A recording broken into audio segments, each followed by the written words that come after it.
longer I live in New York, and the more crazy it becomes, the less I notice the chaos around me.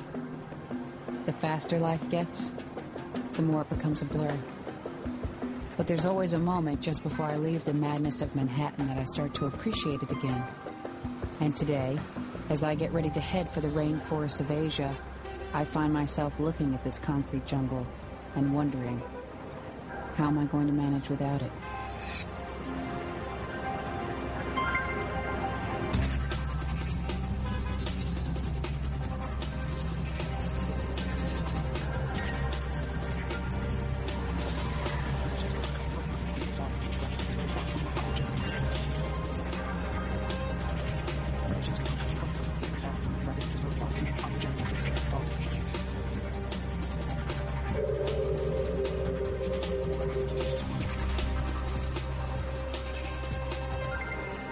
Amongst the noise and confusion of New York, it's hard to imagine what life was like thousands of years ago, before it all became so complex and crowded.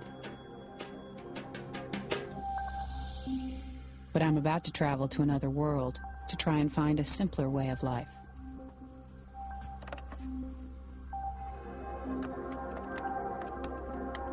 My journey is to take me to the island of Borneo, part of the chain of islands that make up Indonesia.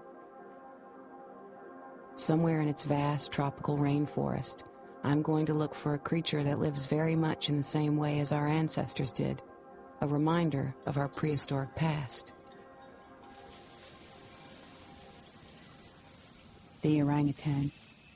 These massive solitary creatures live alone for most of their lives in the rainforest.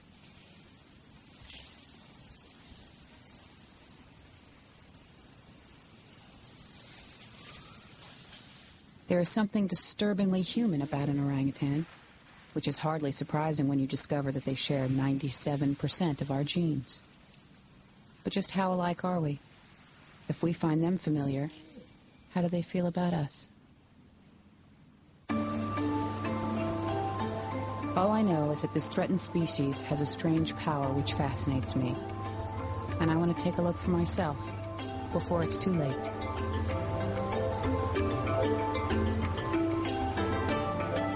This is Pangkalambun, a hip little town in southern Borneo, the last piece of civilization before I head off into the jungle.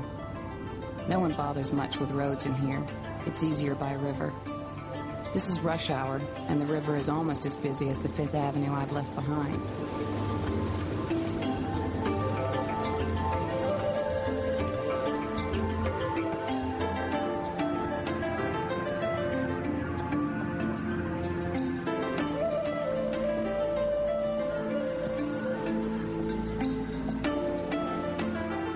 I'm probably just imagining it, but I keep getting this strange sensation that I'm being watched.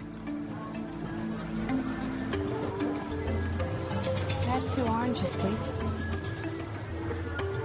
It's good to see something familiar. I already feel a long way from home. My real adventure has barely begun.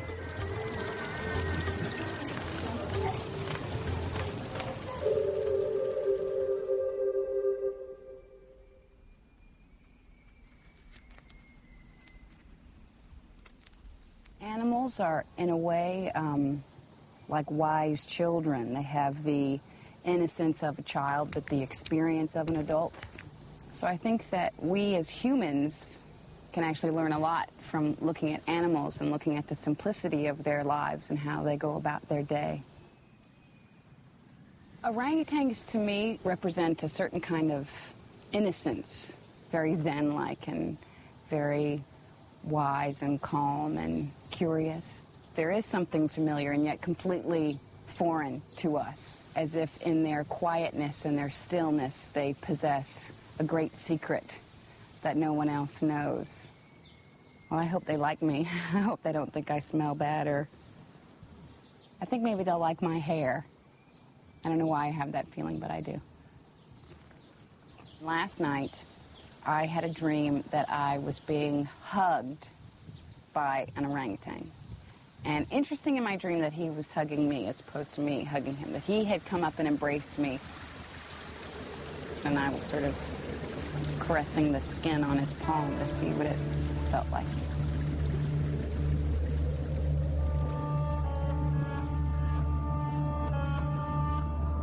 dreams have a habit of coming true, as I was to find out.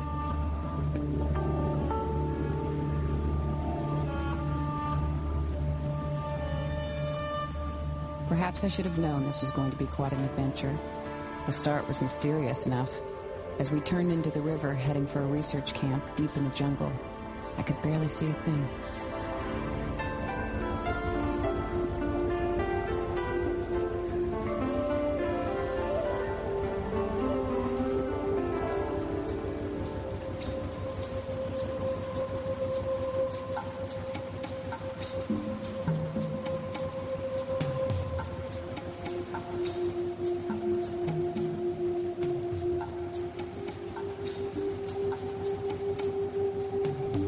I'm on a boat headed to Camp Leakey, which is a long journey, so it has begun incredibly early in this morning.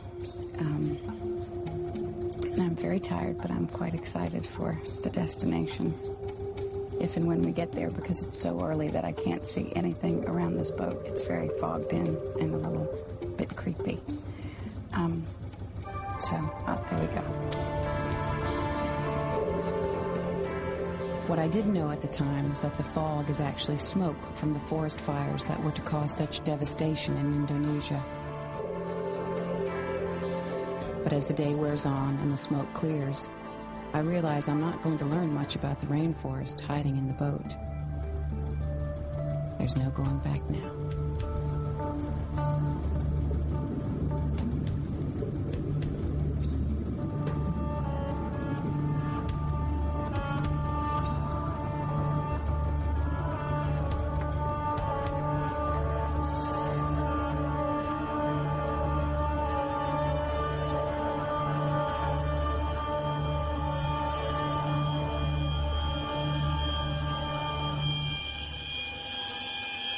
It's the sound that hit me first.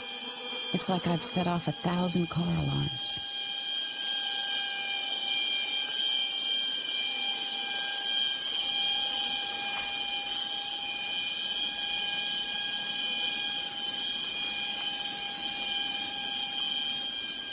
I have known since I was a child that forests are strange and magical places.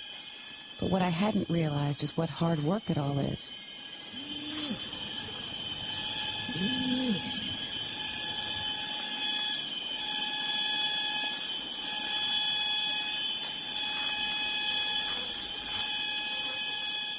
It's hot and oppressive.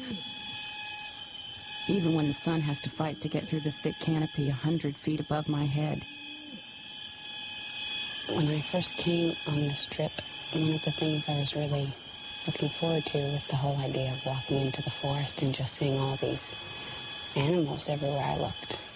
Birds and orangutans and frogs and all kinds of activity. And yet the forest seems quite empty and quiet. But then you realize, once you're here long enough, and you stay still and quiet long enough, that there are animals everywhere. They're just hidden away. Like me.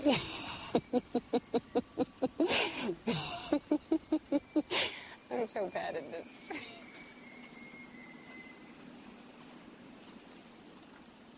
Half the world's species of plants and animals are found in rainforests. Life here is as overwhelming and complicated as New York.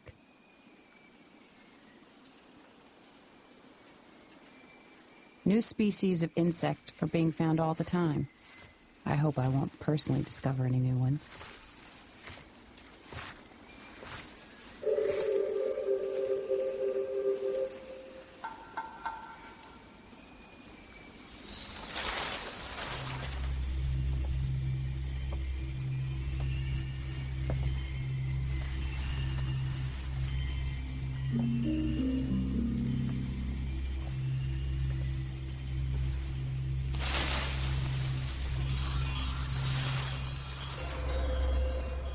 I keep sensing the orangutans are out there, somewhere, watching me.